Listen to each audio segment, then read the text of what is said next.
चाहे आप किसी भी क्षेत्र में एग्जाम देते हैं सरकारी जॉब के लिए तो हर पेपर लीक हो जाता है, चाहे वो यूजीसी नेट की मैं बात करूं, नीट की बात करूं, बिहार पुलिस की बात करूं। और अभी युवा इस विषय को लेकर के काफी परेशान है।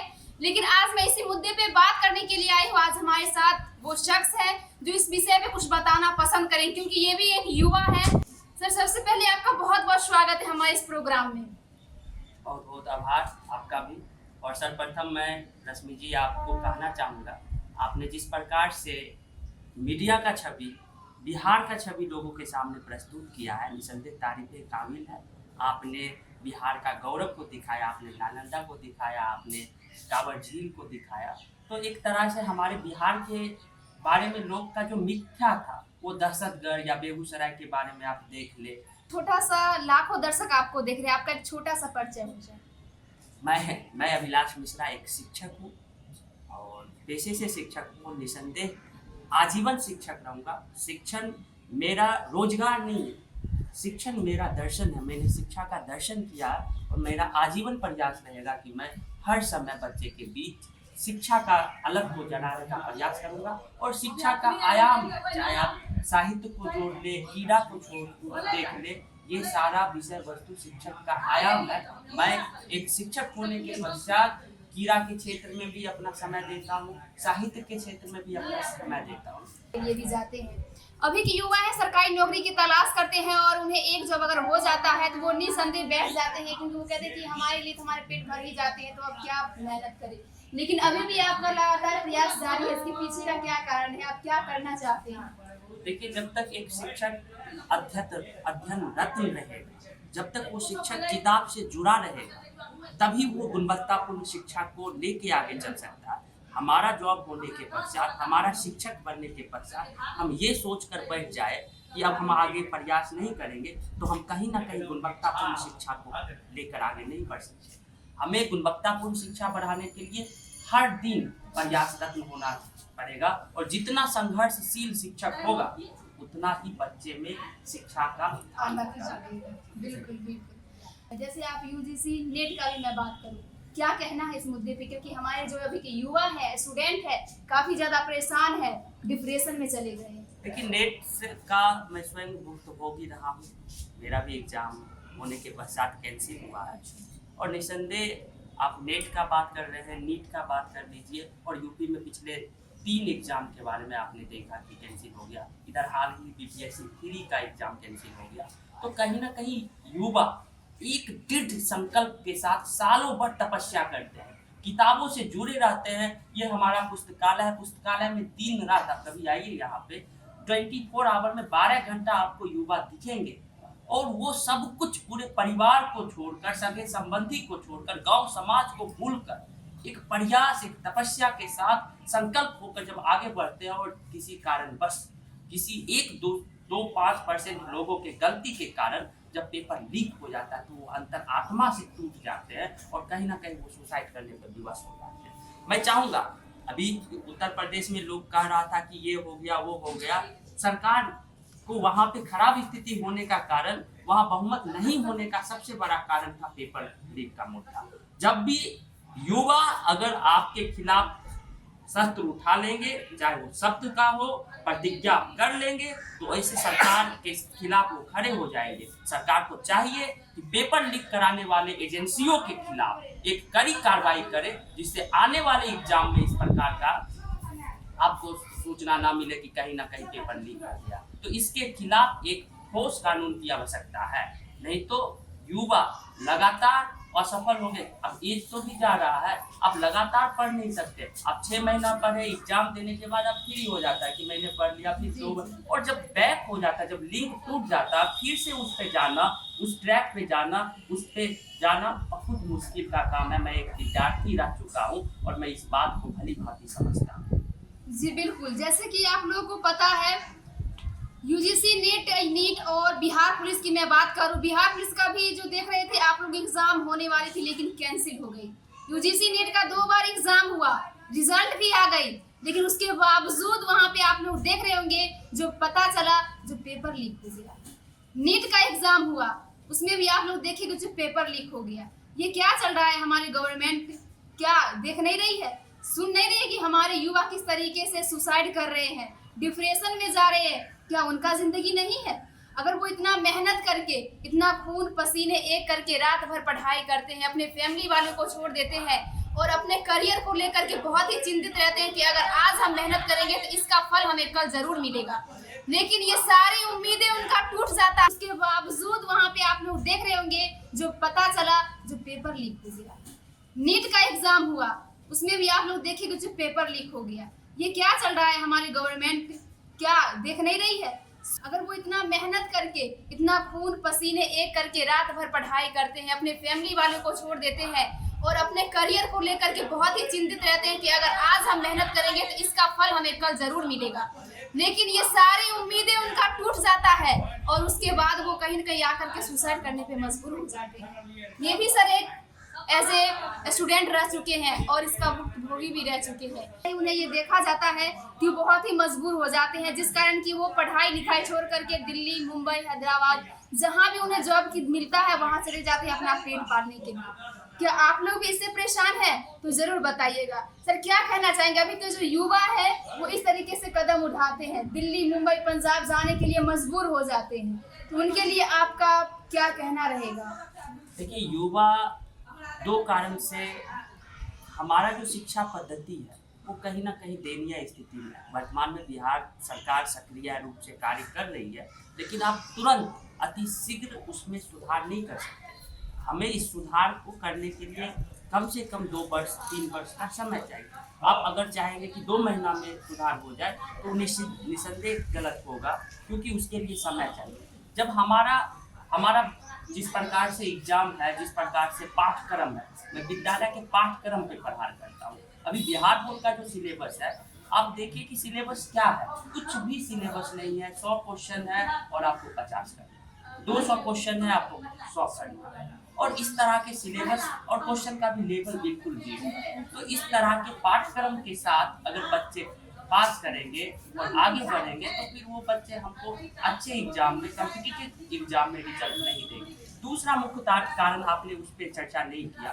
आज जो माहौल है, हमारा देश के जो बहुत बड़े शख्सियत है, चाहे वो क्रिकेट स्टार हो या मूवी के स्टार हो, बॉलीवुड के स्टार हो, वो लोग युवाओं को एक लत की ओर लेके जा रहे हैं, युवा की ओर। आप ड्रीम 11 देख लो, लाखों ऐसे युवा आपको मिलेंगे कि वो IPL के माध्यम से, खेल के माध्यम से और कहीं ना कहीं इस प्रकार के गेम के माध्यम से, मोबाइल ऐप के माध्यम से युवा के लत में फंसे हुए हैं।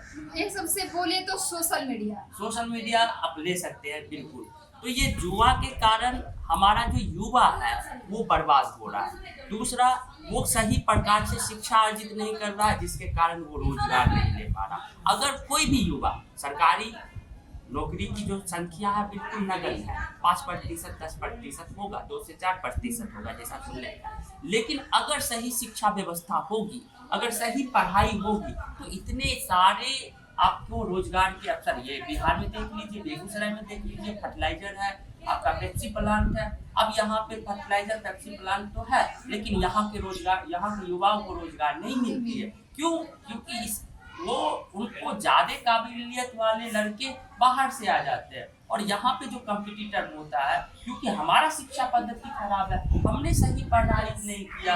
हमारा बिहार एजुकेशन है वो अभी का बात मैं नहीं कर रहा हूँ, अभी थोड़ा सा सुधार करने की स्थिति में आई है वर्तमान समय में, लेकिन अभी इसमें भी पाठ्यक्रम में कोई बदलाव नहीं किया गया। जब आपने नए शिक्षक को लेकर बिहार में आए हैं तो आपको चाहिए कि पाठ्यक्रम में बदलाव हो, सिलेबस में बदलाव हो और परीक्षा के क्वेश्चन में बदलाव हो। और सबसे बड़ी बात आप बता दे रहे हैं, 12 एग्जाम देना पड़ता है कोई भी विद्यार्थी को, चाहे वो वर्ग 12th का हो या 10th का हो।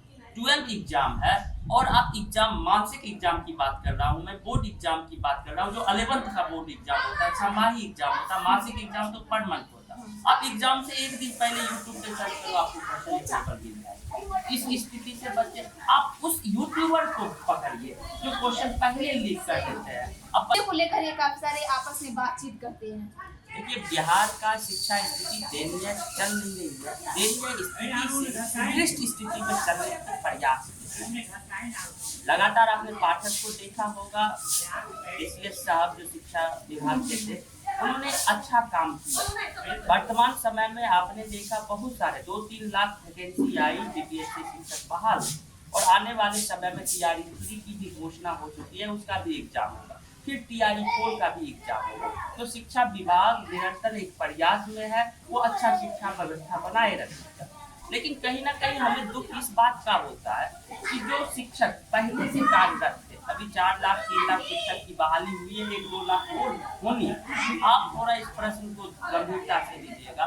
5 लाख शिक्षक की कमी थी बिहार शिक्षा विभाग में, और उस कमी को पूरा करने वाला शिक्षक जो हमारे नियोजित शिक्षक थे, उन्हें किसी न किसी प्रकार से सरकार जो है अनदेखा कर रही है, उनके कार्य निष्ठा पर संदेह करा कर रही है। अगर आपको तबादला ही करना है, अगर आपको ट्रांसफर ही करना है, तो आप ट्रांसफर कर दीजिए। अगर आपको कर्मी का ही दर्जा देना है, दे दीजिए। आप इस अधिकार से परीक्षा देने की कार्य करते हैं और फिर कहते हैं सक्षमता पास, मतलब उस शिक्षक की योग्यता पे आप संदेह खड़ा कर रहे हैं, जिन्होंने 5 लाख शिक्षक की भरी गिनती पिछले 4 वर्षों से कर रहे हैं।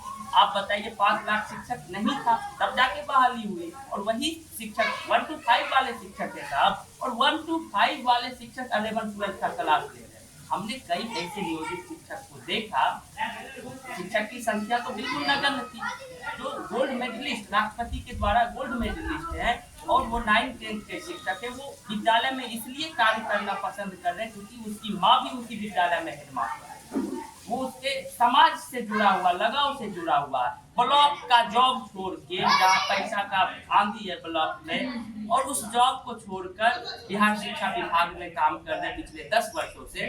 टीआरई 1 में उनका सिलेक्शन हुआ था, 11-12 में उन्होंने उस ट्रेनिंग को अस्वीकार किया। टीआरई 2 में भी बोले कि हम नहीं जाएंगे, और आप मजबूरन उस शिक्षक को वहां से, हमको लगता है कि कहीं ना कहीं वो त्याग पत्र दे देंगे, लेकिन दूसरे विद्यालय में नहीं जाएंगे। जो जिस समाज से जुड़ा हुआ, जो जिस मिट्टी से जुड़ा हुआ है, आप वैसे शिक्षक को, वैसे कर्तव्यनिष्ठ संकल्पित शिक्षक को इस प्रकार से अपमानित नहीं कर सकते। सक्षमता एक आप तौहीन कर रहे हैं। आपने देखा कितना % विद्यार्थी वहां से उत्तीर्ण हुए, 93%। इस प्रकार से आप परीक्षा लेकर सरकार का अनावश्यक पैसा को खर्च कर रहे हैं। तो पाठक साहब का कुछ नियम अच्छा है, जैसे आपने दीक्षांत समारोह का आयोजन किया, विद्यार्थी को आगे उठने का एक अवसर प्रदान किया, लेकिन कहीं ना कहीं कुछ नियम से हमको आपत्ति होती है कि उसको सुधार करना आवश्यक है।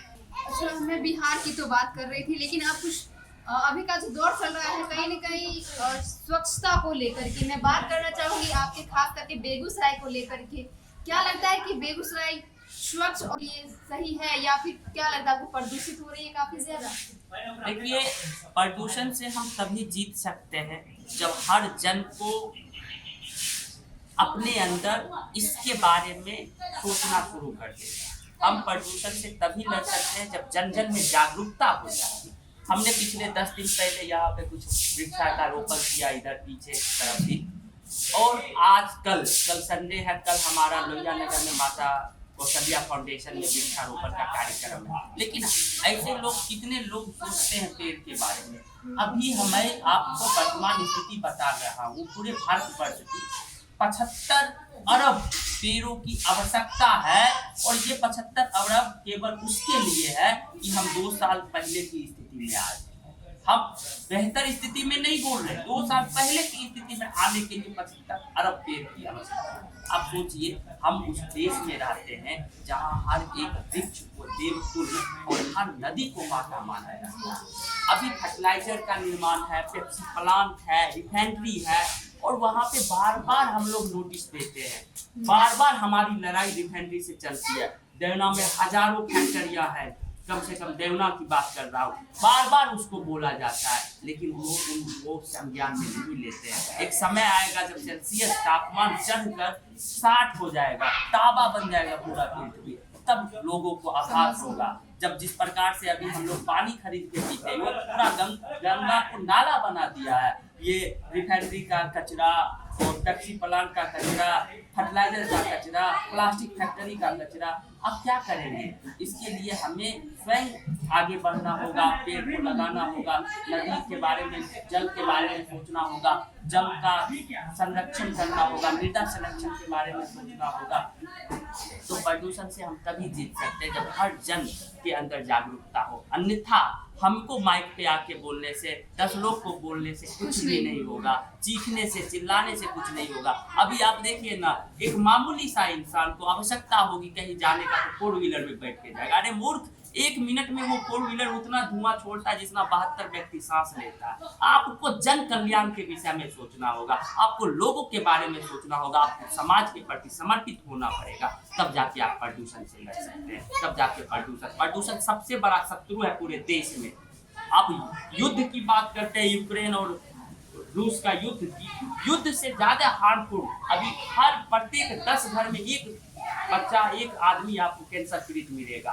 आपको प्रत्येक 5 घर में एक विकलांग बच्चा पैदा मिलेगा, और सबका जो कारण है वो प्रदूषण है। और आप अगर बिना स्मोकिंग किए 16 स्मोकिंग 17 स्मोकिंग एक दिन में कर रहे हैं वो रिफाइनरी के धुआं, तो इस पे भी सोचना होगा। इसका भी यूज जो है, इसका भी उपयोग सीमित होना चाहिए। सरकार को भी इसको भी कहना चाहिए कि थोड़ा सा आप जो उपयोग करें उसका एक सीमित कर दे, 4 व्हीलर को सीमित कर दे। पेड़ लगाने के प्रति छात्रों के प्रति एक प्रकार का ललक हमने देखा। हमारे समाज के भी बच्चे आगे आए हैं और विद्यालय के बच्चे भी आगे आ रहे हैं, तो कहीं ना कहीं हमको इसके लिए जैसे आप बता रहे थे कि आप दिनकर अवार्ड से सम्मानित हुए हैं, और ये मैं आपको बता दूं, जो आप एक आईना की तरह उभरेंगे कुछ युवाओं के लिए। और अब इधर बिहार के मैं अगर बेगूसराय की बात करूं तो साहित्य को लेकर के आपका क्या विचार है? वो व्यक्ति विशेष नहीं, वो भाव का कविता नहीं, वो दिनकर के पथ पे नहीं चलते, वो सिंहासन खाली है का पाठ को नहीं दोहराते।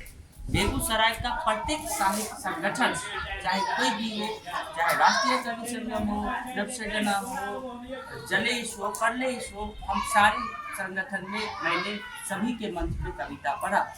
वो किसी न किसी राजनेता के पीछे दौड़ के खड़े हुए, किसी न किसी राजनीतिक पार्टी के पीछे उसका गुणगान करने के लिए आगे निकल जाते हैं, अपनी कविता के माध्यम से उनका चाटुकारिता करते हैं।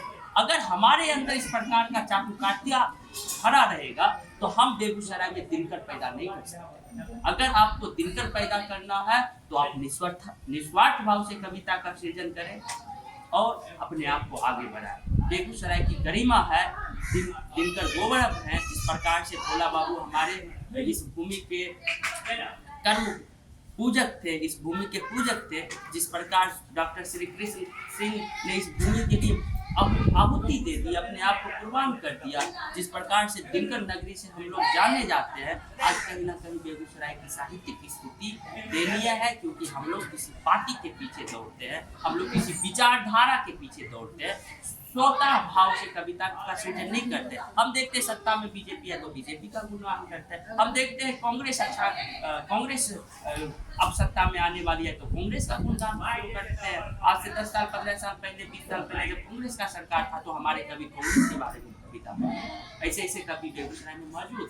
तो इस प्रकार से हम दिनकर पैदा नहीं कर सकते। दिनकर पैदा करने के लिए एक स्वतंत्र विचारधारा को लेकर आपको आगे बढ़ना होगा। और रतन सिंह जी के गुजर जाने के बाद क्या लगता है कि जो बेगूसराय वासियों के लिए कुछ क्षति का पल और ऐसा कुछ देखने को मिला है? देखिए, कहीं ना कहीं जनता के गर्व से, जनमानस से के गर्व से उदित रतन सिंह एक सामाजिक पुरोधा थे, मिट्टी से जुड़े हुए नेता थे। वो किसी विचारधारा, किसी पार्टी से परे एक पंचायती राज चुनाव के बेगूसराय के सशक्त व्यक्ति थे। उनका गुजर जाना पूरे तिररत का विकास, जिस प्रकार से विकासिक और सामाजिक, आर्थिक, हर प्रकार से, हर दृष्टिकोण से हमको तो लगता है कि तिररत का जनता अनाथ के दौर से गुजर रहा है। एक अभिभावक का गुजर जाना और उनका भरपाई करना, ये भविष्य के गर्भ में छुपा हुआ है कि रतन सिंह का, हमारे आदरणीय रतन सिंह साहब का ये भरपाई कौन कर सकता है। ये एक प्रश्न मार्क छोड़कर चले गए। और बेगूसराय की जनता नहीं, पूरे बिहार वर्ष में उनका एक नाम था, उनका एक अपना छवि था, और ये कहीं न कहीं हमारे लिए और हमारे गाँव के लिए दुखद स्थिति है। हम लोग इस प्रकार से सोचा ही नहीं था कि एक समय आएगा जब वो हमको छोड़कर, हमने उनके साथ कई कार्यक्रम में काम किया। वो हमारे अभिभावक थे। हमने वो कई प्रकार से टूर्नामेंट का कार्यक्रम देखा, कई प्रकार से इस गाँव में भी 1-2 बार हमने कवि सम्मेलन में, और ये गाँव में ही नहीं, वो पूरे बेगूसराय ज़िला में किसी भी कार्यक्रम को अग्रणी भूमिका में वो आगे लेकर आए, और वो इस समाज का, तिलरत का खास तौर के बहुत बड़ा क्षति है, और उनका भरपाई निसंदेह आने वाले कई सदी में जब भी लोग बोलेगा, जब भी तिलरत का जिक्र होगा, उनका नाम आदरणीय रहेगा, उनका नाम आदर के साथ। अभी के जो भी युवा है वो कहीं न कहीं अपने पर्यावरण के बारे में सोचते हैं, अपने स्वच्छता के बारे में सोचते हैं, जो हमारा जो वातावरण है वो कैसा होना चाहिए। इसके सर बता रहे थे कि हम वातावरण के बारे में यानी पर्यावरण के बारे में बहुत सोचते हैं, लोगों को मोटिवेट भी करते हैं पेड़ लगाने के लिए। पेड़ काटिए मत, पौधे लगाइए।